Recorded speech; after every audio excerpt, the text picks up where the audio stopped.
hello' everyone আজিৰ ভিডিঅ'টো এয়া গৰম পানী এগিলাচ খোৱাৰ পৰাই আৰম্ভ কৰিছোঁ তাৰপিছত মই মোৰ বাবে একাপ চাহ বনাই ল'লোঁ আৰু দেখিলোঁ যে মায়ে এয়া মাংস বনাই আছে মানে আজি বা ভিনদেউহঁত ভাত খাবলৈ আহিব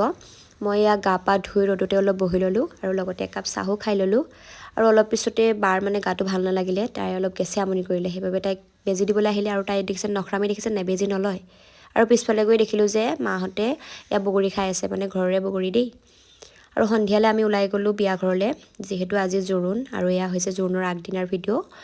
এয়া আমি সকলোৱে গৈ বাহঁতে কি পিন্ধি যাব সেইবোৰ চালোঁ যিহেতু সিহঁত জোৰোণত যাব তাই কি পিন্ধি যাব চব উলিয়াই লৈছে মানে আৰু চাদৰ মেখেলা কোনযোৰ কোনদিনা পিন্ধিব চব দেখাইছে আৰু অলপ সময়ৰ পিছতে আমি মেহেন্দি অঁকা পৰ্ব আৰম্ভ কৰি দিলোঁ এয়া মই অলপকৈ লগাইছোঁ আৰু দেই মানে নিজেতো লগাব নাজানোৱেই বেলেগে লগাই দিছে আৰু এয়া বৰমাহঁতে ধুনীয়াকৈ আমদালি গাঠিছে আৰু এয়া বায়েক ভতিজাক ভাগিনীয়েক চব বহি লৈছে আৰু মেহেন্দি আঁকিবলৈ আৰু ভিতৰত গৈ দেখিলোঁ যে মায়ে এয়া চব ভাজি আছে আৰু অলপ পিছতে আমাৰ ভাত খাবৰ হ'লেই তাতে আমি ভাত পানী খাই ঘৰলৈ বুলি গুচি আহিলোঁ আৰু বিয়াৰ ভ্লগ আপোনালোকে পাই থাকিব তাৰ বাবে মোক ফ'ল' কৰি ল'ব বাই বাই